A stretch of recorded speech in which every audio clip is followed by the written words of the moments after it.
اور اس روزے کو عام دنوں کے روزوں سے افضل سمجھتے ہیں، یعنی خاص طور پر 27 تاریخ کے روزے کا اہتمام، یہ بھی درست نہیں۔ متعدد احادیث سے نبی کریم صلی اللہ علیہ وسلم کا مخصوص دنوں یا تاریخوں میں نفلی روزوں کا اہتمام کرنا ثابت ہے، یعنی ایسا نہیں کہ کوئی دن اور مقرر نہیں، اور دن ہے مقرر، لیکن وہ آپ صلی اللہ علیہ وسلم نے خود کیے ہیں۔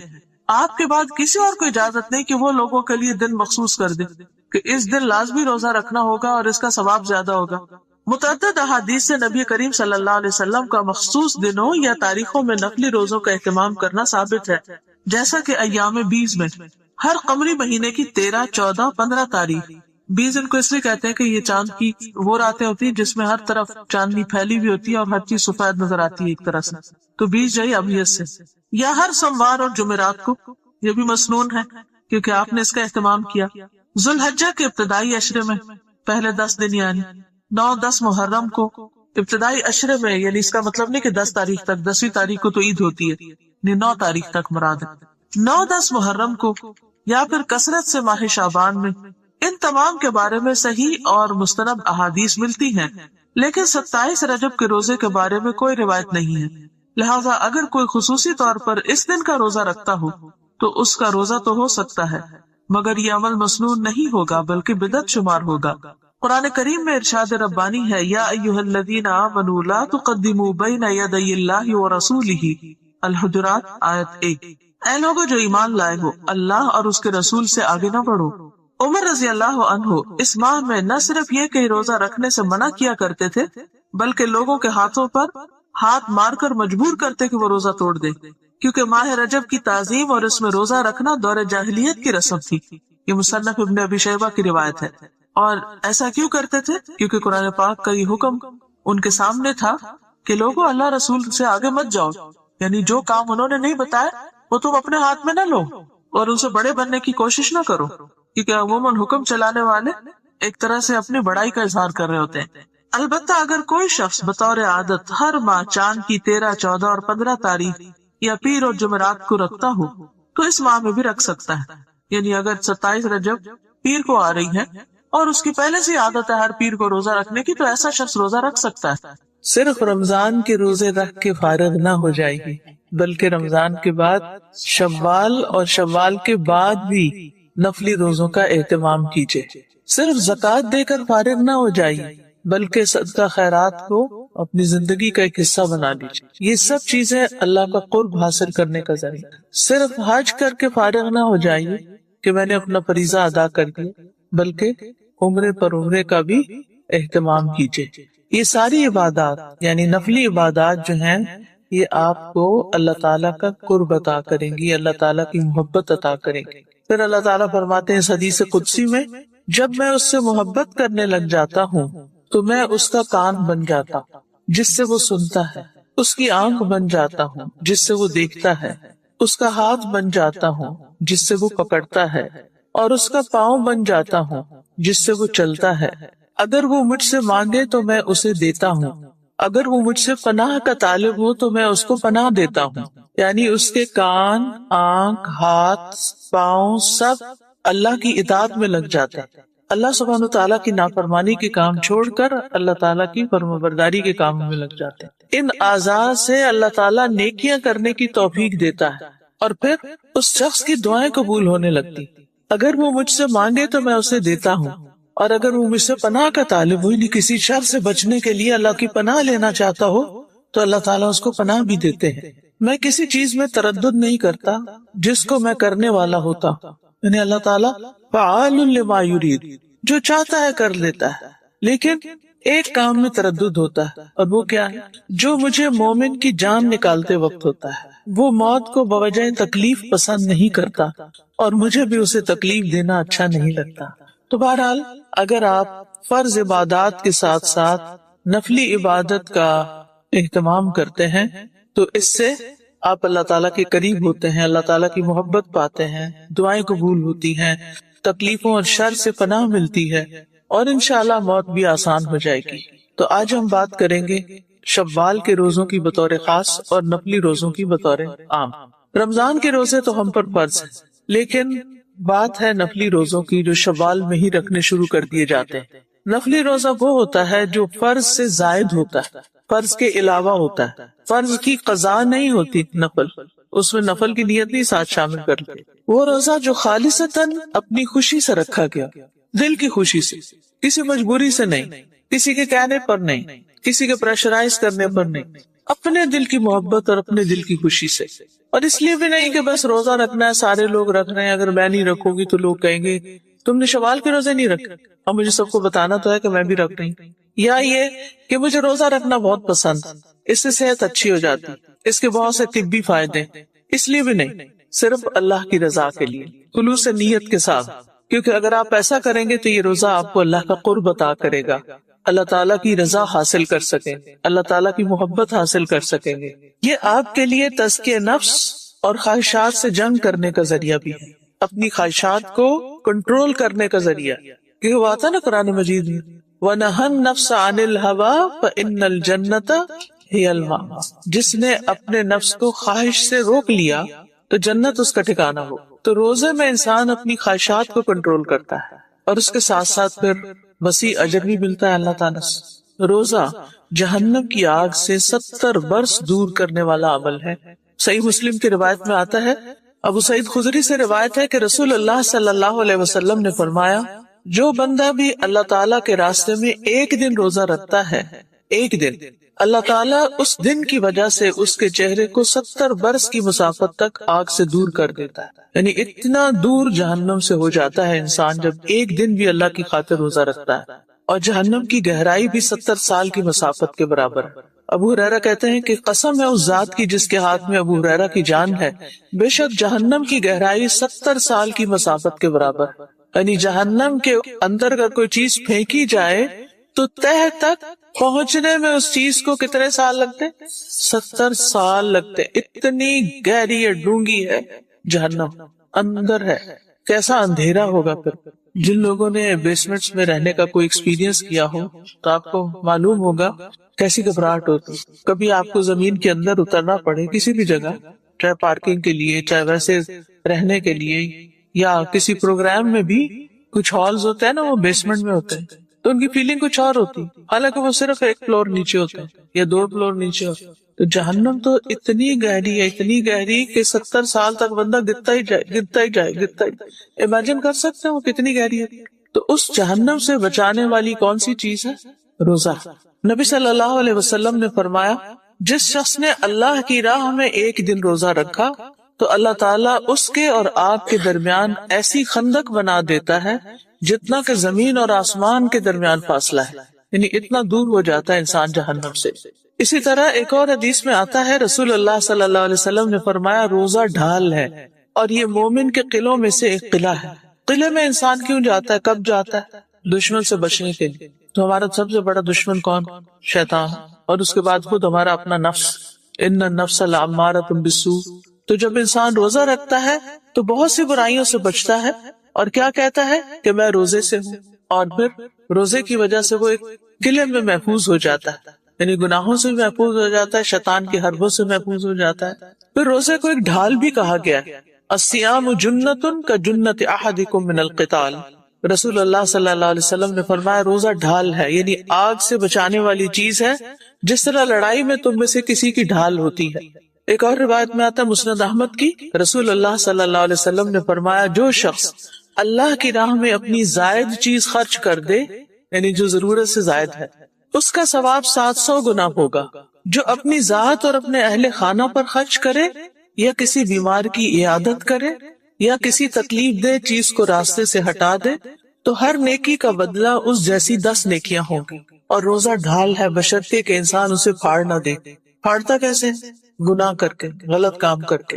نفلی عبادات تو بہت سی ہیں، لیکن روزے جیسا کوئی عمل نہیں۔ حدیث میں آتا ہے، ابو امامہ کہتے ہیں، میں رسول اللہ صلی اللہ علیہ وسلم کے پاس حاضر ہوا اور میں نے عرض کیا، مجھے ایسی چیز کا حکم دیجئے جو میں آپ سے حاصل کر لوں۔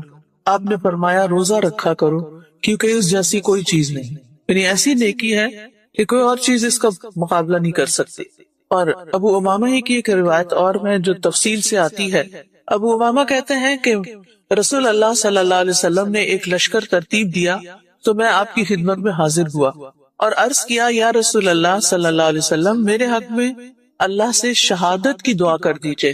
آپ نے فرمایا اے اللہ انہیں سلامت رکھ اور انہیں مال غنیمت عطا فرما۔ چنانچہ ہم مال غنیمت کے ساتھ صحیح سالم واپس آئے۔ پھر رسول اللہ صلی اللہ علیہ وسلم نے ایک اور لشکر ترتیب دیا۔ پھر میں آپ کے پاس آیا اور عرض کیا یا رسول اللہ صلی اللہ علیہ وسلم میرے حق میں اللہ سے شہادت کی دعا کر دیجئے۔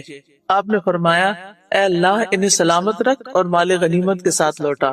پھر تیسری مرتبہ جب لشکر ترتیب دیا تو میں نے عرض کیا یا رسول اللہ میں اس سے پہلے بھی 2 مرتبہ آپ کے پاس آ چکا ہوں۔ میں نے آپ سے یہ سوال کیا تھا کہ آپ اللہ سے میرے حق میں شہادت کی دعا کر دیجئے، لیکن آپ نے اللہ عز و جل سے سلامتی اور غنیمت کی دعا کی اور ہم مال غنیمت لے کر صحیح سالم واپس آ گئے، لہٰذا یا رسول اللہ اب تو میرے لیے شہادت کی دعا کر دے۔ لیکن آپ نے فرمایا اے اللہ انہیں سلامت رکھ اور انہیں مال غنیمت عطا کر۔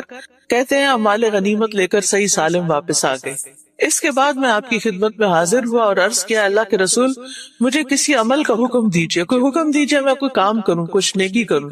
آپ نے فرمایا اپنے اوپر روزے کو لازم کر لو کیونکہ اس جیسا کوئی عمل نہیں، یعنی روزہ رکھنے کی عادت ڈالو۔ تو ظاہر ہے کہ رمضان تو 1 مہینے میں ہی گزر جاتا ہے، پھر سال کے 11 مہینے تو ہم خوب چھٹی کرتے، پھر اگلے رمضان میں روزے رکھتے۔ لیکن آپ نے دیکھا ہوگا کہ رمضان کے روزے رکھ کر ایسی عادت ہوتی ہے کہ دل نہیں چاہتا رمضان ختم ہو، کیونکہ ہمارے اوقات، ہمارا ٹائم ٹیبل، ہمارا کھانے پینے کا سسٹم، ہمارا فزیکل ڈائجسٹو سسٹم وہ بھی اتنا ریگولر ہو چکا ہوتا ہے کہ ہم سکون میں آئے ہوئے ہوتے ہیں۔ تو اس لیے کتنا احسان ہے ہم پر ہمارے دین کا کہ ہمیں رمضان کے بعد پھر مزید روزے رکھنے کی ترغیب دی گئی۔ تو بہرحال حضرت ابو امامہ نے نبی صلی اللہ علیہ وسلم کی یہ حدیث اس طرح پلے باندھی، کہا جاتا ہے کہ ابو امامہ، ان کی بیوی اور ان کے خادم کو اکثر روزے رکھتے دیکھا گیا۔ اگر دن کے وقت ان کے گھروں سے دھواں اٹھتا ہوا دکھائی دیتا تو لوگ سمجھ جاتے آج ان کے ہاں کوئی مہمان آیا، ورنہ ان کے ہاں دن کو کھانا نہیں پکتا۔ امامہ رضی اللہ عنہ کہتے ہیں کہ ایک عرصے تک میں اس پر عمل کرتا رہا جب تک اللہ کو منظور ہوا، پھر میں آپ کے پاس حاضر ہوا اور عرض کیا یا رسول اللہ آپ نے مجھے روزے رکھنے کا حکم دیا تھا، مجھے امید ہے کہ اللہ نے ہمیں اس کی برکتیں عطا فرمائی ہیں۔ یا رسول اللہ صلی اللہ علیہ وسلم اب مجھے کسی اور عمل کا حکم دیجیے، یعنی یہ تو عادت پکی ہوگی، اب کوئی اور بتائیے۔ نبی صلی اللہ علیہ وسلم نے فرمایا جان لو کہ اگر تم اللہ کے لیے ایک سجدہ کرو گے تو اللہ اس کی برکت کی وجہ سے تمہارا ایک درجہ بلند کر دے گا اور ایک گناہ معاف کر دے گا۔ تو یہ ہیں وہ عبادتیں جن کی وجہ سے انسان کو اللہ تعالیٰ کا تقرب حاصل ہوتا ہے اور انسان کے دل کے اندر بھی ایک سکون آتا ہے اور انسان کی آخرت بھی سنور جاتی ہے، کیونکہ فرائض کی ادائیگی سے زیادہ بندہ کسی چیز سے اللہ کا قرب حاصل نہیں کرتا، اور مسلسل نوافل کے ذریعے بندہ اللہ کا قرب حاصل کرتا رہتا ہے، یہاں تک کہ اللہ تعالیٰ اس بندے سے محبت کرنے لگ جاتا ہے، اور جب محبت کرتا ہے تو پھر اس کو نیکیوں کی توفیق بھی دیتا ہے۔ اور اللہ تعالیٰ کی محبت کی علامت کیا ہے کہ روزے دار کے منہ کی بو اللہ کے نزدیک مسک کی خوشبو سے بھی زیادہ اچھی ہوتی ہے۔ پھر یہ کہ روزہ صدقہ بھی ہے۔ ابو اسد الدؤلی کہتے ہیں کہ ہم ابو ذر رضی اللہ عنہ کے پاس تھے کہ انہوں نے کہا صبح ہوتی ہے تو تمہارے ایک ایک جوڑ پر صدقہ لازم ہو چکا ہوتا ہے، اور ہر روز ایسے ہوتا ہے، چنانچہ اس کی ہر نماز صدقہ ہے، یعنی انسان کی روزہ صدقہ ہے، حج صدقہ ہے، یعنی یہ ہم اپنے جسم کا صدقہ دیتے چلے جاتے ہیں، جان کا صدقہ دے رہے ہوتے ہیں، اور صدقہ گناہوں کو بھی بجھاتا ہے، گناہوں کی آگ ٹھنڈی کرتا ہے، فتنوں کا کفارہ بھی ہے۔ حدیث میں آتا ہے کہ آدمی کو اس کے اہل و عیال، اس کے مال اور اس کی اولاد اور اس کے پڑوسیوں کے بارے میں جو آزمائش آتی اس کی معافی نماز، روزے، صدقے اور امر بالمعروف اور نہی عن المنکر سے ہو جاتی، یعنی ہمارے جو گناہ ہوتے ہیں، ہماری جو زیادتیاں ہوتی ہیں، وہ کس طرح معاف ہو جاتی ہیں؟ ان نیکیوں کی وجہ سے، ان الحسنات یذہبن السیئات۔ اسی طرح روزہ جو ہے وہ دعاؤں کی قبولیت کا ذریعہ ہے۔ رسول اللہ صلی اللہ علیہ وسلم نے فرمایا 3 آدمیوں کی دعا رد نہیں کی جاتی، ان میں سے ایک روزے دار کی، یہاں تک کہ وہ اس کو افطار کر لے، اور روزے دار کے لیے 2 خوشیاں بھی ہیں۔ کون کون سی؟ ایک تو جب وہ افطار کرتا ہے تو اس وقت خوش ہوتا ہے، ذهب الظمأ وابتلت العروق وثبت الاجر انشاءاللہ، اور دوسری جب وہ اپنے رب سے ملے گا تو اپنے روزے سے خوش ہوگا، کیونکہ روزے کی جزا کون دے گا؟ اللہ تعالیٰ۔ ہر نیکی کا بدلہ بتا دیا گیا ہے کہ ایک نیکی کا بدلہ 10 نیکی ہے، لیکن روزے کا بدلہ نہیں بتایا گیا۔ الصوم لی وَأَنَا أَجْزِي بِهِ، روزہ میرے لیے اور میں اس کا بدلہ دوں گا. وہ سرپرائز ہے. تو قیامت کے دن جب انسان اپنے روزے کا بدلہ دیکھے گا تو وہ خوش ہو جائے گا. اس سے بڑھ کر اور کیا چاہیے. اور پھر اگر کوئی شخص روزے کی حالت میں فوت ہو جائے، نبی صلی اللہ علیہ وسلم نے فرمایا جو شخص اللہ کی رضا کے لیے ایک دن روزہ رکھے اور اسی پر اس کا اختتام ہو جائے، یعنی روزے کی حالت میں ہی رخصت ہو جائے، تو وہ جنت میں داخل ہوگا، دخل الجنہ. پھر اسی طرح قبر میں روزہ مومن کی حفاظت کرتا ہے. یعنی میت کو جب قبر میں رکھ دیا جاتا ہے تو وہ دفنانے والوں کی واپسی کے جو قدم ہوتے ہیں ان کی آواز سنتے ہیں. اگر وہ مومن ہوتا ہے تو نماز اس کے سرانے ہو جاتی ہے، روزہ اس کی دائیں طرف ہوتا ہے، زکوٰۃ بائیں طرف ہو جاتی ہے، اور دیگر نیک کام صدقہ خیرات اور لوگوں سے اچھائی یہ اس کے پاؤں کی طرف آ جاتے ہیں. تو جب اس کے سرہانے کی طرف سے آ جاتا ہے تو نماز کہتی ہے کہ میری طرف سے آنے کا کوئی راستہ نہیں. یعنی کوئی عذاب آتا ہے، کوئی چیز آتی ہے تو نماز نہیں آنے دیتی. جب دائیں طرف سے کوئی چیز آتی ہے تو روزہ کہتا ہے میری طرف سے آنے کا راستہ نہیں، روزہ پروٹیکٹ کرتا ہے. بائیں طرف سے آتا ہے زکوٰۃ کہتی ہے میری طرف سے آنے کا بھی کوئی راستہ نہیں.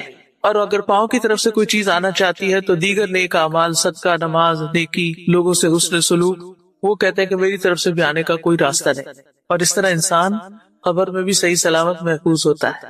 قیامت کے دن بھی روزہ سفارش کرے گا. کیا کہے گا روزہ؟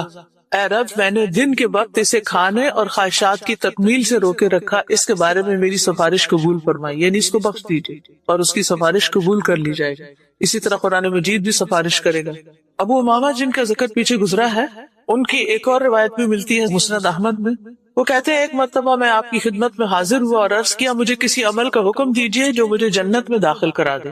آپ نے فرمایا اپنے اوپر روزے کو لازم کر لو کیونکہ روزے جیسا کوئی عمل نہیں. پھر میں دوبارہ آپ کی خدمت میں حاضر ہوا تو آپ نے فرمایا روزے کو ہی اپنے اوپر لازم کر لو، یعنی بار بار اسی کی تاکید کی. اور روزے داروں کے لیے جنت میں ایک مخصوص دروازہ ہوگا خاص. کیا نام ہے اس کا؟ ریان.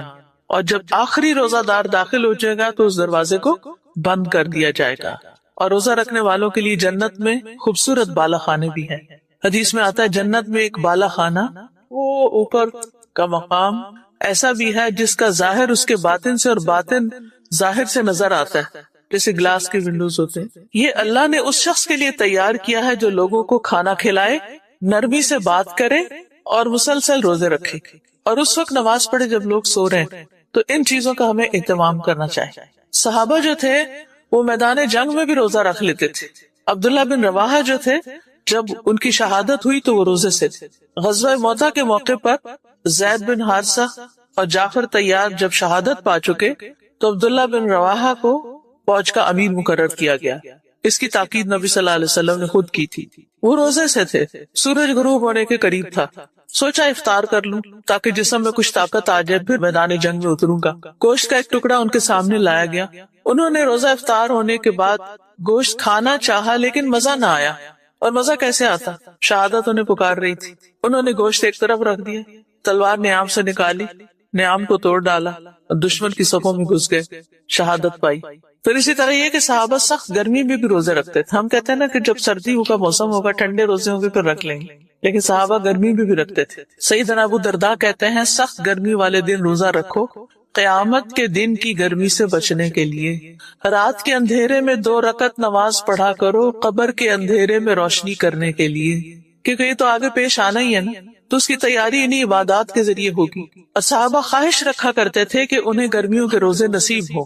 ہم تو کیلنڈر دیکھتے رہتے ہیں کہ اچھا جلدی سے رکھ لو شوال کے 6 کیونکہ 2 ہفتے بعد رکھے تو اور لمبا ہو جائے گا روزہ. عامر بن قیس رضی اللہ عنہ بصرہ سے شام کے علاقے میں آئے، سیریا میں. وہاں حضرت امیر معاویہ جو تھے وہ خلیفہ تھے، شام ان کا دارالخلافہ تھا. تو انہوں نے عامر بن قیس صحابی تھے رضی اللہ عنہ، ان سے پوچھا کہ کوئی آپ کی ضرورت ہو، کوئی حاجت ہو تو بتائیں. اور بار بار کہا تو ہر بار وہ کہتے کہ میری کوئی ضرورت نہیں ہے. جب انہوں نے بہت اصرار کیا حضرت معاویہ نے تو کہنے لگے میری حاجت یہ ہے کہ مجھ پر بصرہ کی گرمی لوٹا دو تاکہ روزہ مجھ پر سخت ہو جائے، کیونکہ تمہارے شہر میں روزہ بہت ہلکا ہے. یعنی روزے کا ایک مزہ بھی چکھوں. کیا ان کی تمنائیں تھی، کیا خواہشات تھی. اور ہم کیا سوچتے کہ اگر ہمارے پاس چوائس ہو تو جب گرمیاں یہاں ہوں اور آسٹریلیا میں سردیاں ہوتی ہیں، چلو بچے وہاں رہتے ہیں وہاں چلے جاتے ہیں، روزے اچھے گزر جائیں گے. ہم ہمیشہ رخصتیں اور سہولتیں ڈھونڈتے رہتے ہیں. حضرت عائشہ رضی اللہ تعالیٰ عنہا بھی سخت گرمی میں نفلی روزہ رکھ لیتی تھی حضرت عبداللہ بن عمر نفل روزہ رکھتے، بعض اوقات گرمی کی شدت کی وجہ سے بے ہوش ہو جاتے تھے لیکن روزہ افطار نہیں کرتے تھے۔ وہ کیوں گرمیوں کے روزے رکھتے تھے؟ کیونکہ وہ روزہ جتاتا ہے، محسوس کراتا ہے پیاس لگتی۔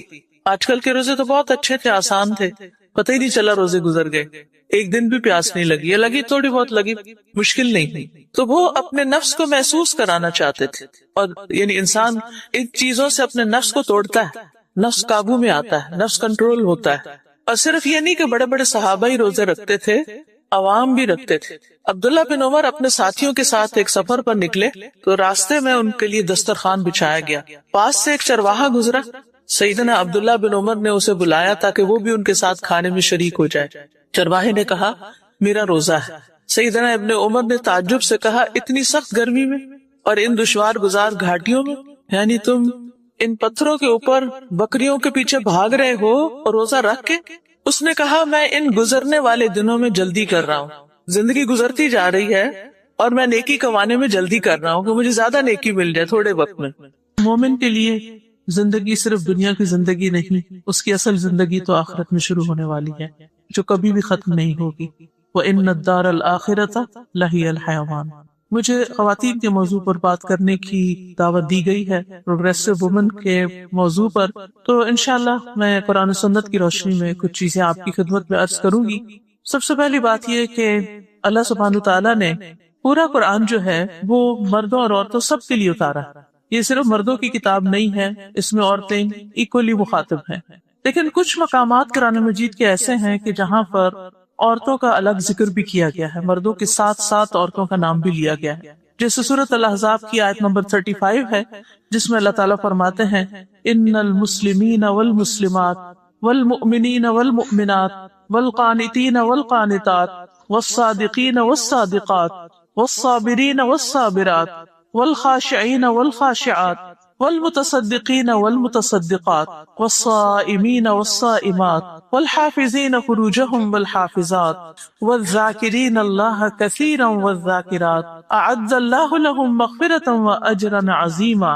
بے شک مسلمان مرد اور مسلمان عورتیں، مومن مرد اور مومن عورتیں، فرما بردار مرد، فرما بردار عورتیں، سچے مرد اور سچی عورتیں، صبر کرنے والے مرد اور صبر کرنے والی عورتیں، عاجزی کرنے والے مرد اور عاجزی کرنے والی عورتیں، صدقہ دینے والے مرد اور صدقہ دینے والی عورتیں، روزہ رکھنے والے مرد اور روزہ رکھنے والی عورتیں، اپنی شرمگاہوں کی حفاظت کرنے والے مرد اور اپنی شرمگاہوں کی حفاظت کرنے والی عورتیں، اور اللہ کا بہت ذکر کرنے والے مرد اور ذکر کرنے والی عورتیں، ان کے لیے اللہ نے بہت بڑی بخشش اور بہت بڑا اجر تیار کر رکھا ہے۔ تو اس سے یہ پتہ چلتا ہے کہ مردوں کے ساتھ ساتھ عورتوں کا بھی خاص ذکر اور ان کی صفات کا ذکر قرآن مجید میں کیا گیا ہے۔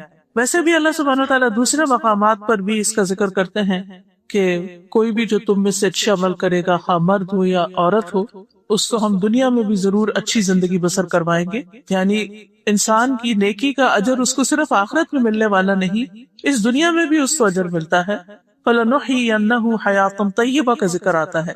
لیکن یہاں پر ہم جو کوالٹیز دیکھتے ہیں کہ جو ایک مسلمان عورت کے اندر ہونی چاہیے اور جو اس کی نجات کے لیے اور دنیا میں بھی اس کے آگے بڑھنے کے لیے بہت ضروری ہے، ان میں اطاعت اور فرما برداری، ایمان، عاجزی، سچائی، صبر، خشوع، صدقہ دینا، روزہ رکھنا، حیا کی حفاظت کرنا اور اللہ کا کثرت سے ذکر کرنا۔ تو اس میں آپ دیکھ رہے ہیں کہ یہاں پر نماز کا ذکر نہیں، لیکن جنرلی نماز اس کے اندر شامل ہوگی، لیکن کچھ اور چیزیں جو یعنی پرسنل ٹریٹس ہیں ان کا ذکر کیا گیا ہے، اور کچھ اللہ کے حقوق بتائے گئے ہیں، کچھ بندوں کے حقوق بتائے گئے ہیں کہ جن کا ادا کرنا ضروری ہے۔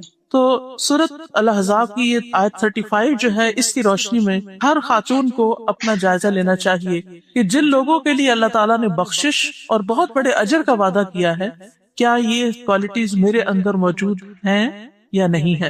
ان میں سب سے پہلی چیز جس کا ہمیں اہتمام کرنا چاہیے وہ ہے ہمارا ایمان، یعنی کسی بھی قیمت پر ہمارا ایمان جو ہے وہ کم نہ ہو، اور اس ایمان میں سب سے بڑھ کر ہمارا اللہ سبحانہ تعالیٰ سے ایک مضبوط تعلق ہونا چاہیے، کیونکہ اللہ سبحانہ تعالیٰ ایک ایسی ہستی ہے کہ هو الاول والآخر والظاہر والباطن، اور سب کچھ جاننے والا، ہم سب کو پیدا کرنے والا، ہم سب کو رزق دینے والا، ہم سب کو دنیا میں بے شمار نعمتیں دینے والا، اور جس کی طرف ہمیں واپس جانا ہے، یعنی جس سے جا کر ہمیں ملاقات کرنی ہے، اور جس کے ہاتھ میں ہماری آخرت کی کامیابی ہے، سب سے پہلے کرنے والا کام یہ ہے کہ ہم اس سے اپنے تعلق کو مضبوط کریں، اس کی پہچان کریں، کیونکہ جب تک کوئی اپنے محسن، اپنے خالق کو نہیں جانتا، اس کا شکر ادا نہیں کرتا، وہ آگے نہیں بڑھتا، کیونکہ شکر ادا کرنے والوں کے لیے اللہ سبحانہ وتعالیٰ نے وعدہ کر رکھا ہے لَإِن شَكَرْتُمْ لَأَزِيدَنَّكُمْ، کہ اگر تم نے شکر ادا کیا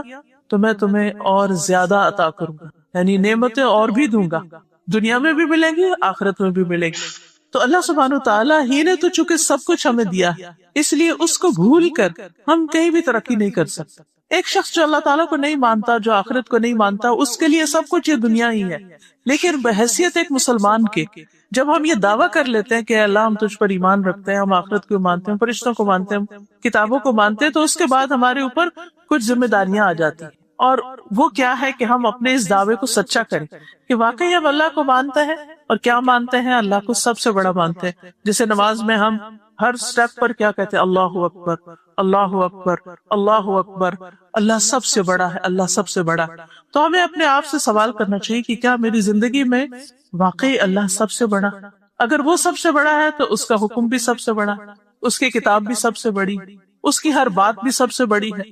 لہٰذا کچھ بھی ہو جائے، میں دنیا میں کسی بھی مقام پہ پہنچ جاؤں، کچھ بھی کروں، لیکن میری زندگی میں میرا رب سب سے بڑا ہو اور میرا تعلق اس سے سب سے زیادہ مضبوط ہو۔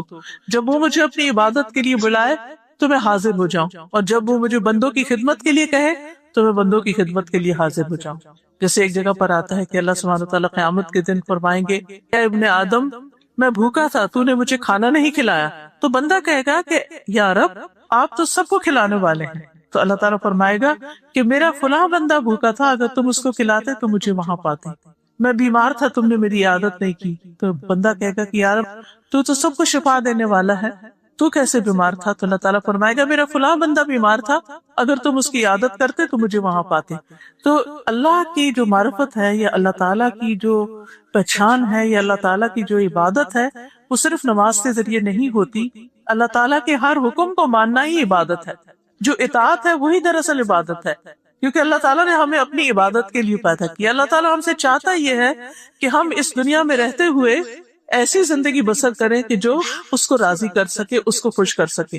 ایک انسان کی ترقی کا اسی پر دار و مدار ہے۔ جب ہم پروگریسو ہونے کی بات کرتے ہیں تو اس کو صرف مانیٹری سینس میں نہیں لینا چاہیے، اس میں ہماری روحانی ترقی بھی ہے، اس میں ہماری علمی ترقی بھی ہے، اس میں ہماری دنیا کے معاملات میں بھی آگے بڑھنا ہے۔ تو ایک شخص اگر دنیا کے معاملات میں بہت آگے ہو، بہت پیسے کمانے والا ہو، آپ ایک بہت اچھی جاب کرنے والے ہو، آپ ایک بہت اچھا بزنس رن کرنے والے ہو، لیکن آپ کا یہ سب کچھ جو آگے بڑھنا ہے وہ اس وقت بالکل بیکار ہو جاتا ہے جب انسان کے اندر روحانی ترقی نہیں ہوتی، جب اندر اور باہر کا بیلنس نہیں ہوتا۔ صرف انسان کے پاس بہت کچھ ہے لیکن اس کا اندر خالی ہے، اس کا اندر کھوکھلا ہے، اس کے اندر ایک وحشت ہے، اس کے اندر ایک اداسی ہے، اس کے اندر ایک ڈپریشن ہے، تو یہ ترقی انسان کو کیا فائدہ دے گی کہ انسان سب کے سامنے بہت خوش نظر آ رہا ہے، ہنستا مسکراتا، اچھا لباس پہنا ہوا ہے، قیمتی زیور پہنا ہوا ہے، لیکن اندر سے کھوکھلا ہے، تنہائی اس کی روتے ہوئے گزرتی ہے۔ تو یہ زندگی کوئی کامیاب زندگی نہیں ہوا کرتی۔ کامیابی کے لیے ضروری ہے کہ آپ باہر سے بھی صحت مند اور کام کرنے والے ہوں، آگے بڑھنے والے ہوں، دنیا میں آپ کا ایک رول ہو، دنیا میں آپ کے آنے سے کوئی تبدیلی آئے۔ You should make a difference. آپ کی لائف ایک گائے بھینس والی لائف نہ ہو کہ وہ آئی اور اس نے دودھ دیا اور بچے پیدا کیا اور گھاس کھایا اور پھر ختم ہو گئی۔ نہیں، ہماری زندگی، انسان کی زندگی، ایک عورت کی زندگی اس سے آگے بڑھ کر ہونی چاہیے۔ اللہ سبحانہ تعالیٰ نے ہمیں انٹلیکٹ سے نوازا ہے، ہمیں عقل سے، سننے دیکھنے کی فیکلٹی سے نوازا ہے، سوچ سمجھ سے نوازا ہے۔ تو ہمارا سفر صرف مادی زندگی کا ہی نہیں ہونا چاہیے، اس کا جو روحانی فیکٹر ہے اور اس کا جو انسانی فیکٹر ہے وہ بھی بہت مضبوط ہونا چاہیے۔ 3 چیزوں پر ہمیں کام کرنے کی ضرورت ہے بیسیکلی۔ ایک اپنی ذات پر کہ اس کو ہر اعتبار سے آگے بڑھائیں، علم کے ساتھ بھی، ایموشنلی بھی ہم اسٹرانگ ہوں، پھر اس کے علاوہ ہم کچھ کام کرنے والے ہوں، ہمارے اندر کچھ سکلز ہوں، ہم دوسروں کو فائدہ پہنچانے والے ہوں، اس کے علاوہ اسپرچولی بھی ہم اسٹرانگ ہوں، پھر اس کے علاوہ یہ ہے کہ انٹلیکچولی بھی آگے بڑھنے والے ہوں۔ پھر اسی طرح فزیکلی بھی اسٹرانگ ہو، کیونکہ ایک حدیث میں آتا ہے کہ المؤمن القوی خیر واحب الی اللہ من المؤمن الضعیف، کہ وہ مومن جو قوی ہوتا ہے، وہ مومن جو مضبوط ہوتا ہے، وہ اللہ کو زیادہ پسند اور محبوب ہوتا ہے ایک ضعیف مومن کی نسبت۔ یعنی اللہ تعالیٰ کے پسندیدہ بندے جو ہیں وہ اپنے ایمان میں بھی قوی ہوتے ہیں، اپنے سکلز میں بھی آگے ہوتے ہیں، وہ اپنے علم میں بھی آگے بڑھتے رہتے ہیں، وہ اپنے جسمانی قوت کے اعتبار سے بھی بہتر ہوتے ہیں۔ تو اس لیے سب سے پہلے ہمیں اپنے آپ پر ورک کرنے کی ضرورت ہے، یعنی اپنی پرسنل گرومنگ ہر اعتبار سے، یعنی علم کے اعتبار سے بھی، قوت کے اعتبار سے بھی، ایموشنز کے اعتبار سے بھی، اور اسپرچل اسٹڈیز کے اعتبار سے بھی، یعنی ہماری روح جو ہے وہ بھی بہت اسٹرانگ ہو۔ دوسری چیز یہ ہے کہ ہمارا تعلق ہمارے رب کے ساتھ بہت مضبوط ہو، یعنی اگر ہم دنیاوی اعتبار سے پرفیکٹ بھی ہیں، یعنی ہماری ہیلتھ بھی بہت اچھی ہے، ہم بہترین طور پر بھاگ دوڑ کر سکتے ہیں، ہم ذکر اذکار کے بھی بہت پابند ہیں، ہم باقی کام بھی کر رہے ہیں، لیکن اللہ کے لیے نہیں کر رہے کچھ، یعنی اللہ کو خوش کرنے کے لیے نہیں کر رہے، اللہ سے محبت نہیں ہے، اللہ پر ایمان کمزور ہے، اللہ سبحانہ وتعالیٰ کے ساتھ تعلق نہیں ہے، اللہ سبحانہ وتعالیٰ دور دور محسوس ہوتے ہیں، اللہ سبحانہ وتعالیٰ کا ذکر ہماری زندگی میں نہیں ہے، تو آپ دیکھیے کہ بہت بڑے خسارے کی بات ہوگی، بہت بڑا نقصان ہوگا، کیونکہ اس نے ہمیں یہاں بھیجا ہے، اس نے ہمیں سب کچھ دیا ہے، اسی کے پاس ہمیں لوٹ کر جانا ہے، تو پھر یہ کیسے ممکن ہے کہ ہم اسے بھول کر اس کو خوش کر سکیں؟ تو اللہ کی یاد ہماری زندگی میں اور اللہ سبحانہ وتعالیٰ کے ساتھ ہمارا تعلق بہترین ہونا چاہیے۔ اس کے لیے بہت ضروری ہے کہ ہم قرآن کو سمجھ کر پڑھیں۔ ہم دنیا کی بڑی سے بڑی ڈگری بھی لے لیں تو جب تک ہمیں وہ علم نہیں ملتا جس کا سورس وحی الہی ہے۔ اب دیکھیے کہ دو طرح کے علم ہوتے ہیں نا، ایک وہ علم ہے جس کا سورس دنیا ہے، یعنی تحقیق کے نتیجے میں، تجربات کے نتیجے میں، اپنی مینٹل ایکسرسائز کے نتیجے میں بہت سی چیزیں انسانوں نے بنائی، ایجاد کی، بہت سے علوم سامنے آئے، یعنی مادی علوم کی بات کر رہی ہوں، بہت اچھی بات ہے، انسانوں کو پڑھنا چاہیے، لیکن یہ صرف تصویر کا ایک رخ ہے۔ اس پلانٹ کے اوپر جو کچھ ہے صرف اس کو جان لینا کافی نہیں، اس تصویر کا ایک دوسرا رخ ہے، اور وہ ہے آخرت کا رخ، وہ ہے اللہ سبحانہ تعالیٰ کی طرف سے آنے والا علم جو ہمیں غیب کی خبریں دیتا ہے، جو ہمیں آگے کی بتاتا ہے، جس کا سورس وحی الہی ہے۔ یعنی اللہ سبحانہ تعالیٰ نے قرآن مجید جو ہے وہ اپنے علم کے ساتھ نازل کیا۔ تو اگر ہمیں صرف دنیا ہی دنیا کا علم ہے اور آخرت کا علم نہیں، اگر ہمارے علم کا سورس صرف انسان ہے کہ انسانوں نے جو کتابیں لکھی یا انہوں نے جو تحقیقات ریسرچز کی، صرف وہ اگر ہمارے علم کا سورس ہے اور ہمارا علم اس سے آگے نہیں جا رہا، یعنی جیسے پروفٹس جو کچھ لے کر آئے ہیں، محمد صلی اللہ علیہ وسلم کے پاس جبریل امین آتے تھے جو مخلوقات میں سے ایک بہت بڑی مخلوق ہے۔ جب نبی صلی اللہ علیہ وسلم نے پہلی دفعہ ان کو دیکھا تھا تو ان کے 600 پر تھے اور پورے افق پر چھائے ہوئے تھے، اور اسی طرح معراج کے موقع پر بھی آپ نے ان کو دیکھا، وہ وحی لے کر آتے تھے۔ تو قرآن مجید جو ہے وہ وحی الہی پر مبنی ہے، یعنی علم کا ایک سورس ہیومن مائنڈ ہے، انسانی تجربات ہیں، اور ایک وحی الہی ہے۔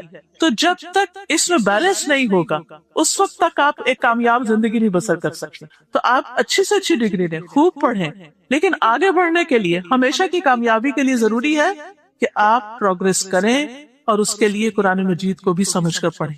زندگی میں اور نہیں تو کم از کم ایک بار ضرور آپ یہ دیکھیں کہ آپ کے رب نے آپ کو اس دنیا میں رہنے کے لیے کیا طریقے سکھائے، اور وہ اس کے علاوہ ہمیں پتہ نہیں چل سکتے جب تک ہم قرآن و سنت کا مطالعہ نہیں کرتے۔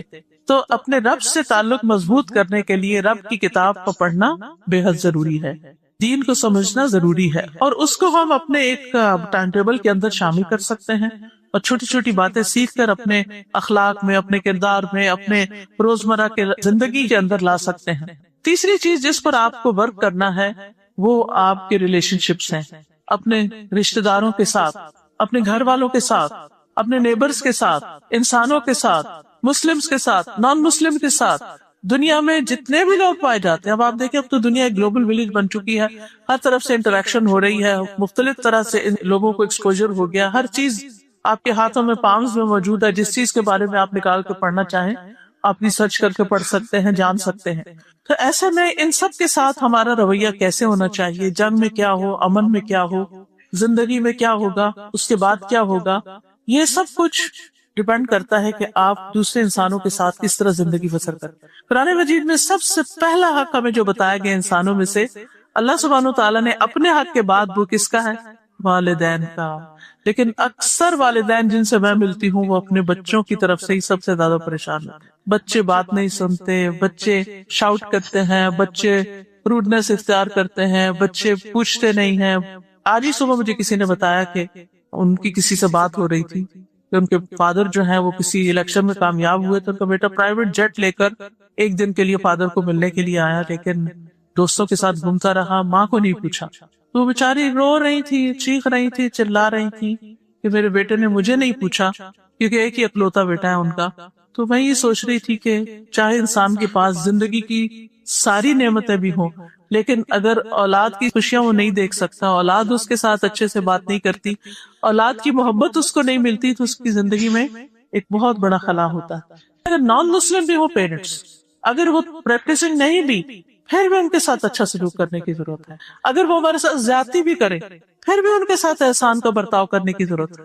تو ایک مسلمان لڑکی، ایک کامیاب لڑکی، آپ دیکھیے اب ماں کی دعاؤں کے بغیر کیسے کامیاب ہو سکتے ہیں؟ اگر وقتی طور پر آپ آگے بڑھتے بھی جا رہے ہیں تو کہیں سے بھی سلپ ہو سکتے ہیں، کہیں سے بھی گر سکتے ہیں. تو ماؤں کی جو دعائیں ہوتی ہیں وہ جب دل سے نکلتی ہیں تو وہ آپ کے لیے ایک سہارا بنتی ہیں، آپ کے لیے ایک پروٹیکشن کا باعث بنتی ہیں. یعنی اللہ سبحانہ تعالیٰ کی طرف سے آپ کے لیے خیر اور بھلائی آتی ہے. تو اس لیے بہت ضروری ہے کہ as a young Muslim girl آپ کے اپنے ریلیشن شپ اپنے پیرنٹس کے ساتھ بہت اچھے ہونے چاہیے، اور اگر اچھے نہیں تو طریقہ سیکھنا چاہیے، ان لوگوں سے مدد لینی چاہیے کہ ہم کس طرح ان کے ساتھ اچھی طرح پیش آئیں اور کس طرح ان کے ساتھ اچھا سلوک کریں.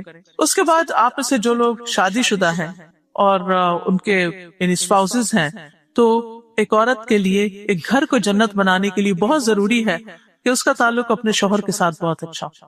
آپ ایک کمپلیٹ پرفیکٹ ایک پروفیشنل وومن ہو سکتی ہیں، لیکن اگر آپ کا گھر آپ کے لیے جہنم بنا ہوا ہے، آپ کو شوہر کی محبت حاصل نہیں، آپ کو اپنے بچوں کی طرف سے سکون نہیں، تو صرف پروفیشنل لائف آپ کو سکون نہیں دے سکتی. اس لیے بہت ضروری ہے کہ بیلنس رکھ کر آگے بڑھا جائے. مجھے ابھی آپ کی ایک ٹیچر جو ہیں ان کی بات بہت اچھی لگی کہ وہ کام بھی کرتی ہیں لیکن اپنے بچوں اور گھر بار کو بھی دیکھتی ہیں. تو بہت ضروری ہے کہ ہم اپنے گھر اور باہر کی زندگی میں ایک بیلنس رکھیں. پھر شادی کے بعد آپ دیکھیے کہ اپنے پیرنٹس تو دور ہو جاتے ہیں، لیکن پھر کون پیرنٹس ہوتے ہیں؟ ان لاس پیرنٹس بنتے ہیں. ان پیرنٹس کے ساتھ بھی اچھا سلوک کرنے کی ضرورت ہے، ان کے ساتھ بھی بنا کے رکھنے کی ضرورت ہے. پھر اسی طرح جو ایکسٹینڈیڈ فیملی ہے، اپنے بہن بھائیوں کے ساتھ نبی صلی اللہ علیہ وسلم نے فرمایا کہ جو شخص یہ چاہتا ہے کہ اس کی عمر میں برکت دی جائے اور اس کے رزق میں برکت دی جائے، اور یہ دو چیزیں ہم سب کو بہت پسند ہیں کہ ہماری عمر لمبی ہو اور ہمارے پاس ڈھیر سارا مال ہو، فرمایا وہ اپنے رشتہ داروں سے اچھا سلوک کرے، اپنے ریلیشن شپ اچھے رکھے. اور یہ بہت ضروری ہے کہ ہم اپنے ریلیشن شپس بہتر بنائیں، اور یہ ممکن نہیں جب تک کہ وہ ہم سے اچھا نہ بھی کرے پھر بھی ہم اچھے کرتے. اور اس کے لیے صبر کرنے کی ضرورت ہوتی ہے اور اپنی زندگی سے جلد بازی نکال دیں، کیونکہ بعض اوقات ہم ایک دم ججمنٹل ہو جاتے ہیں، ایک دم جواب دے جاتے ہیں، ایک دم غصے میں آ جاتے ہیں، ایک دم بات کو واپس منہ پہ پلٹ دیتے ہیں. اس سے ریلیشن شپ خراب ہوتے ہیں. تو بہت ضروری ہے کہ ہم اچھے ریلیشن شپ کے لیے ان کے ساتھ صبر کے ساتھ زندگی بسر کریں. ایک شخص آیا کہنے لگا اللہ کے رسول صلی اللہ علیہ وسلم، میں اپنے رشتہ داروں کے ساتھ بہت اچھا کرتا ہوں لیکن وہ اچھا نہیں کرتے. آپ نے فرمایا کہ جب تک تم ان کے ساتھ اچھا کرتے ہو تو تم ایسے ہی گویا تم ان کے منہ پہ خاک پھینک رہے، ان کے منہ میں گرم راکھ ڈال رہے، اور اللہ کی طرف سے تمہارا ایک مددگار ہوگا. پھر اسی طرح یہ ہے کہ انسانیت کی اوور آل یعنی رشتہ داروں کے بعد، خاندان کے بعد محبت کرنے والی سب سے پہلی عورت جو مسلمان ہوئی اور پہلی خاتون جس نے نبی صلی اللہ علیہ وسلم کے ساتھ شادی کی، اور یہ شادی بہت ہی کامیاب شادی تھی. شادی کے پہلے 15 سال جو نبی صلی اللہ علیہ وسلم کی 40 سالہ عمر تک پہنچنے سے پہلے، یہ سال حضرت خدیجہ کے آپ کے ساتھ بہت خوبصورت گزرے جس میں آپ کے بچے پیدا ہوئے. یعنی یہ وہ عرصہ ہے، آپ سوچئے کہ فزیکلی کتنی اسٹرانگ ہوں گی. 40 سال میں اگر شادی ہوئی ہے اور 15 سال مزید وہ بچے پیدا کرتی رہی ہیں، اور عبداللہ جو سب سے چھوٹے بچے تھے وہ نبوت کے بعد پیدا ہوئے. کتنے سال تک بچے پیدا کیے؟ 55 پلس. ٹھیک ہے، یعنی 40 سال میں شادی ہوئی اور 15 سال تک جو ابھی آپ صلی اللہ علیہ وسلم نبی نہیں بنے تھے تو ان کے بچے پیدا ہوتے رہے. یعنی ان میں 4 بیٹیاں بھی تھیں آپ کی، اور ایک بیٹا قاسم، اور پھر اس کے بعد چھٹا بچہ جو ہے وہ عبداللہ جس کو طاہر و طیب کہتے ہیں وہ پیدا ہوئے. آج آپ دیکھیے کہ ہم جتنا جتنا پڑھ لکھ جاتے ہیں اتنا ہی بچوں سے گھبرانے لگتے ہیں، اور اگر ہمارا کوئی کام کاروبار بزنس ہو یا جاب ہو تو ہم کہتے ہیں بچے نہ ہی ہو تو اچھے. یعنی ایک ٹرینڈ ایسا پیدا ہو رہا ہے نا. حالانکہ عورت بچوں کے بغیر کمپلیٹ نہیں ہوتی. عورت کا ڈپریشن سب سے زیادہ جو چیز ختم کر سکتی ہے وہ اس کے بچے. میں نے بہت کلوزلی واچ کیا ہے دو طرح کی خواتین کو, ایک وہ جو فارغ ہیں اور ایک وہ جن کے چھوٹے بچے. چھوٹے بچوں والی کھپی تپی تو بہت ہوتی ہیں لیکن ڈپریشن نام کی چیز نہیں ہوتی ان کی. وہ اتنی زیادہ خوش رہتی ہیں ان بچوں کو اٹھانے میں, ان سے کھیلنے میں, ان کو پلانے میں, ان کے ساتھ رات بھی جاگتی ہیں, سب کچھ کرتی ہیں لیکن دے آر ہیپی. اس کے برعکس جن خواتین کے پاس بہت اچھی اچھی جابز بھی ہیں لیکن بچے یا تو ہے نہیں یا ایک آدھ ہے کوئی اور وہ اپنے خود سر ہوا ہے, تو ان کی زندگی اس طرح خوشحال میں نے نہیں دیکھی. تو کہنے کا مطلب یہ ہے کہ اصل خدیجہ کا جب ہم کاپی کرتے ہیں تو صرف ان کی بزنس لائف کو ہی نہ دیکھیں بلکہ اس کے بعد ان کی بحیثیت ایک مدر کے کہ انہوں نے کس طرح بچے پالے اور کب تک پیدا کرتے ہیں. ہماری میں نے دیکھا پاکستان میں کوئی عورت 55 سال کی عمر میں اس نے کوئی بچہ پیدا کیا, اور اگر کیا ہو تو شاید Guinness book of world record شاید اس میں اس کا نام چلا جائے. ہماری صحت ہے تو اب 20s میں بھی اتنی کمزور ہو گئی ہیں اور ہم کسی یعنی تھوڑا سا بھی بوجھ اٹھانے کے قابل نہیں رہتے. ہم پڑھ کے جاتے ہیں, مجھے بھی یاد ہے جب کالج سے جاتے تھے تو پھر گھر جا کے کوئی کام کرنے کو دل نہیں چاہتا تھا, پھر لے کے اسائنمنٹس اور چیزیں بیٹھ جاتے تھے. اکثر بچیوں کا یہی حال ہوتا ہے, مائیں بیچاری ان کی خدمت کرتے کرتے ان کو آگے پش کرتی رہتی ہیں لیکن شادی کے بعد پھر یا تو بیٹھ جاتی ہیں یا پھر کچھ خواتین ہمت کر کے محنت کر کے آگے بڑھتی ہیں. تو یہ ہے کہ اس کے لیے اگر ہم باقی اپنی زندگی بہتر بنانا چاہتے ہیں, دوسروں کی زندگی بہتر بنانا چاہتے ہیں, تو اس کے لیے بہت ضروری ہے کہ پھر ہماری فزیکل, مینٹل, اسپرچل ہیلتھ جو ہے وہ بہت اچھی ہو, تب ہم کچھ تبدیلی لا سکتے ہیں. پھر آپ دیکھیے کہ حضرت خدیجہ جو ہیں جب نبی صلی اللہ علیہ وسلم نبی بنتے ہیں تو سب سے پہلے ان کو سپورٹ کرنے والی, ان کو کام کرنے والی, ان کو کمبل اڑھانے والی, ان کا خیال رکھنے والی, ان کو اپنے کزن ورقہ بن نوفل کے پاس لے جانے والی یہ کون تھی؟ ایک خاتون تھی. اللہ سبحانہ تعالیٰ نے ان کو آپ کے لیے اتنا ہمدرد اور مددگار اور غمگسار بنایا کہ اتنے بڑے بوجھ کو انہوں نے خوبصورتی کے ساتھ آپ کے ساتھ بانٹا. اسی لیے رسول اللہ صلی اللہ علیہ وسلم نے فرمایا کہ تمہاری اتباع کے لیے جہان کی 4 عورتیں ہی کافی ہیں. مریم بنت عمران جو حضرت عیسیٰ کی والدہ ہیں, خدیجہ بنت خویلد اور فاطمہ بنت محمد صلی اللہ علیہ وسلم اور فرعون کی بیوی آسیہ, کہ یہ رول ماڈلز ہیں تمہارے لیے. اور ان میں سے ہر ایک کی زندگی مختلف ہے, ہر ایک کا رول مختلف ہے, جس سے یہ پتہ چلتا ہے کہ ہر خاتون کا رول الگ الگ ہوتا ہے, ہر ایک کی صلاحیت الگ الگ ہے. ہمیں کسی کی صرف کاپی نہیں کرنی چاہیے بلکہ یہ دیکھنا چاہیے کہ میرے اندر کیا صلاحیت اور میں کس فیلڈ میں آگے جا سکتی ہوں. پھر اسی طرح آپ صلی اللہ علیہ وسلم فرمایا جنتی خواتین میں سب سے افضل یہ 4 خواتین ہیں, اور انہی خواتین کا نام لیا کہ محبت آپ کے دل میں ڈال دی تھی. آپ صلی اللہ علیہ وسلم نے ایک مرتبہ فرمایا انی قد رزقت حبہا, مجھے ان کی محبت کا رزق ملا. اور یہ بھی اللہ تعالیٰ دلوں میں ڈالتا ہے نا, محبت کسی کے دل میں کسی کی, تو ایسے اچھے بن جائے کہ اللہ تعالیٰ آپ کی محبت دوسروں کے دل میں ڈال دے. ان کی وفات کے بعد بھی نبی صلی اللہ علیہ وسلم کثرت سے ان کا ذکر کیا کرتے تھے اور ان کی خوب تعریف کیا کرتے تھے, اور ان کی وفات کے بعد ان کے رشتہ داروں, ان کے ملنے والوں, ان کی سہیلیوں کا بہت خیال رکھتے تھے. حضرت عائشہ کہتی ہے کہ اگر آپ کوئی بکری ذبح کرتے تو اس کے ٹکڑے ٹکڑے کر کے خدیجہ رضی اللہ عنہا کی سہیلیوں کو بھیجا کرتے تھے, اتنا خیال رکھتے تھے, حالانکہ وہ دنیا سے جا چکی تھی. ان کی بہن جب آتی تو خوشی سے ان کا استقبال کرتے کیونکہ ان کی آواز حضرت خدیجہ کی آواز سے ملتی تھی. تو جب وہ ایک دفعہ اندر آئی تو ایک دم آپ کے دل کو لگا, جب ان کی آواز سنی تو چونک اٹھے, اللہ یہ تو حالہ ہے. حالہ نام تھا حضرت خدیجہ کی بہن کا. تو جو بھی کوئی حضرت خدیجہ سے محبت کرتا تھا آپ خاص اس کی کیئر کرتے تھے.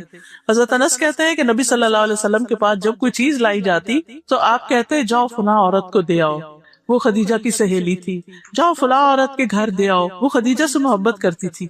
یہ ہوتی ہے اصل محبت, جو مرنے کے بعد بھی ختم نہ ہو, جس میں مرنے کے بعد بھی احسان جاری رہے. آج اگر ہمارے والدین فوت ہو جاتے ہیں کیا ہمیں خیال آتا ہے کہ ان کے رشتہ داروں اور ان کے بہن بھائیوں اور ان کے دوستوں کے ساتھ بھی ہمیں احسان کریں؟ وہ تو جب زندہ تھے ان کے منہ کے خاطر ہم کر دیتے تھے, تو مرنے کے بعد کیا کیا؟ تو جو ایک وفادار نوبل انسان ہوتا ہے وہ صرف وقتی طور پر یہ لوگوں کو دکھانے کے لیے کام نہیں کرتا, وہ اس سے آگے بڑھ کر اچھے اچھے کام کرتا ہے. پھر اسی طرح یہ ہے کہ ایک مرتبہ جب ان کا کچھ نامناسب الفاظ میں ذکر ہوا تو نبی صلی اللہ علیہ وسلم کا چہرہ سرخ ہو گیا اور بہت غصے میں آ گئے. حضرت خدیجہ کے بارے میں کسی نے کچھ کیوں کہا. ان کا ہار جو تھا ان کی بیٹی زینب کو دیا گیا تھا شادی میں. جب زینب رضی اللہ عنہ کے شوہر جو تھے وہ ابو العاص جنگ بدر میں قیدی بنے تو چھڑانے کے لیے حضرت زینب نے ہار بھیجا اور وہ ہار حضرت خدیجہ کا تھا. نبی صلی اللہ علیہ وسلم نے جو ہی وہ ہار دیکھا تو آپ پر رقت طاری ہو گئی. آپ کو حضرت خدیجہ بہت یاد آئیں، اور پھر وہ ہار جو تھا وہ صحابہ کرام کے مشورے سے واپس بھجوا دیا گیا تھا۔ حضرت خدیجہ جو تھی وہ ہجرت سے 3 سال پہلے رمضان کے مہینے میں فوت ہوئی تھی، اور حضرت عائشہ کہتی ہیں کہ رسول اللہ صلی اللہ علیہ وسلم نے خدیجہ رضی اللہ عنہ کی وفات کے بعد اور مدینہ ہجرت سے 2-3 سال پہلے مجھ سے نکاح کیا۔ آپ نے ان کی زندگی میں کوئی دوسری شادی بھی نہیں کی، اور وہ آپ کی بہت ہی محبوب اہلیہ تھی۔ تو بہرحال چند آخری پوائنٹس میں آپ کو کچھ ٹپس دے دیتی ہوں۔ نمبر 1 یہ ہے، جو کام کریں دل لگا کے کریں، اللہ سے محبت، بندوں سے محبت، اپنی ذات سے بھی محبت، اس سینس میں کہ اپنی ذات کو امپروو کرنا ہے، اچھا بنانا ہے، ٹھیک ہے۔ دوسرا یہ کہ قرآن سے مضبوط تعلق قائم کریں، دین کو صرف مولویوں کی چیز نہ سمجھیں، یہ دین اللہ کا بھیجا ہوا ہے، یہ دین جبریل علیہ السلام لائے، محمد صلی اللہ علیہ وسلم پر یہ قرآن نازل ہوا، اللہ سبحانہ وتعالیٰ نے بہترین امت کی طرف بھیجا، یہ قرآن ہم سب کا ہے اور ہم سب کو اس سے فائدہ اٹھانا چاہیے۔ اور پھر یہ کہ اچھے اچھے دوست بنائیں، پھر یہ کہ دنیا میں جو کچھ آپ پڑھ رہے ہیں اس کو خوب محنت کریں، اور اس پڑھائی کو ضائع نہیں کرنا، آپ نے اسے کہیں نہ کہیں باب میں استعمال کرنا، اس پہ آپ کی جوانی لگ رہی ہے، اس پہ آپ کے ماں باپ کو پیسہ لگ رہا ہے، اس پہ آپ کا وقت لگ رہا ہے، اس سے آپ کی صلاحیتیں نکل رہی، کیونکہ مجھے افسوس ہوتا ہے کہ جب لڑکیاں پڑھ کر بہت ہائیلی ایجوکیٹڈ ہو کر پھر اس کے بعد کچھ بھی نہیں کرتی، سب کچھ بھلا کے رکھ دیتی ہیں کہ شادی ہو گئی، اب شادی میں بس انجوائے کریں، اچھے کپڑے پہنے، کھائیں پیئیں، دعوتیں میں مزے اڑائیں، سیر کو جائیں، یہ نہیں ہے زندگی۔ یعنی ان دعوتوں اور ان چیزوں سے اتنی خوشی آپ کو نہیں ملے گی جتنی آپ کو کچھ کر کے، اپنے رب کی عبادت کر کے اور اپنے رب کی مخلوق کی خدمت کر کے ملے گی۔ تو اس لیے ٹائم مینجمنٹ سیکھیں، آپ کو پتا ہونا چاہیے کہ مختلف جو آپ کے ٹاسک ہیں وہ کس وقت میں کیا کریں گے تاکہ آپ بہترین طریقے سے اپنی زندگی بسر کریں۔